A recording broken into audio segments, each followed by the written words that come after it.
नमस्कार। आज हम बात कर रहे हैं रॉबर्ट डब्ल्यू चैम्बर्स की 1895 की एक क्लासिक किताब द किंग इन येलो के बारे में।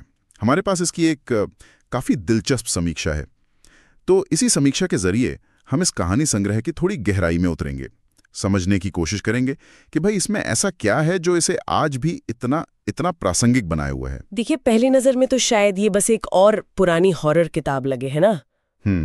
लेकिन ये जो समीक्षा है, ये इसे कॉस्मिक हॉरर, मतलब वो गहरा मनोवैज्ञानिक डर और कुछ परेशान करने वाले प्रतीकों का एक अजीब सा मिश्रण बताती है। बिल्कुल, ये सिर्फ वो भूत प्रेत वाली कहानियां नहीं है, कुछ और है यहाँ, कुछ ज्यादा गहरा। हाँ, तो चलिए खोलते हैं इस समीक्षा को, देखते हैं इसमें क्या है। समीक्षा का जो सबसे कह सकते हैं चौंकाने वाला पहलू है, वो है इस किताब के बिल्कुल सेंटर में मौजूद एक काल्पनिक नाटक जी, जिसका नाम भी द किंग इन येलो ही है। और कहते हैं कि इस नाटक को जो पढ़ लेता है उसका दिमागी संतुलन बिगड़ जाता है।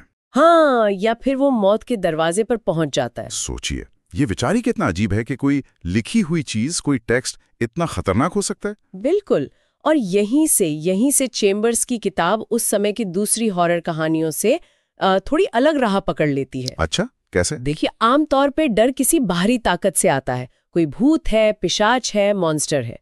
लेकिन यहाँ, जैसा कि समीक्षा इशारा करती है, डर का जो स्रोत है वो एक विचार है, एक टेक्स्ट।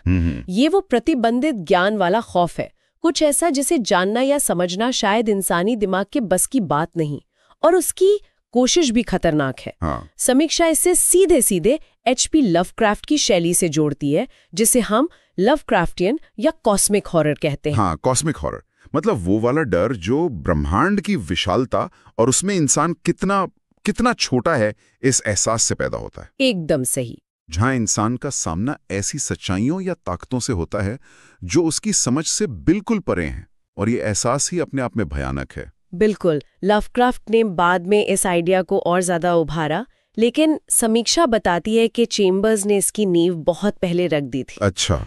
ये डर इस बात से उपजता है कि हम जिस दुनिया को जानते समझते हैं वो शायद पूरी सच्चाई है ही नहीं, और पर्दे के पीछे कुछ ऐसा विशाल, उदासीन और शायद खतरनाक है जिसे हम झेल नहीं सकते। और ये नाटक द किंग इन येलो उसी खतरनाक समझ से परे ज्ञान का प्रतीक बन जाता है। हाँ, एक तरह से वही।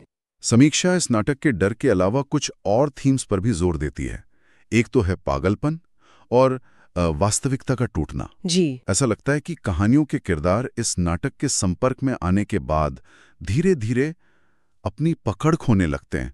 वो समझ नहीं पाते कि क्या सच है और क्या उनके दिमाग की उपज।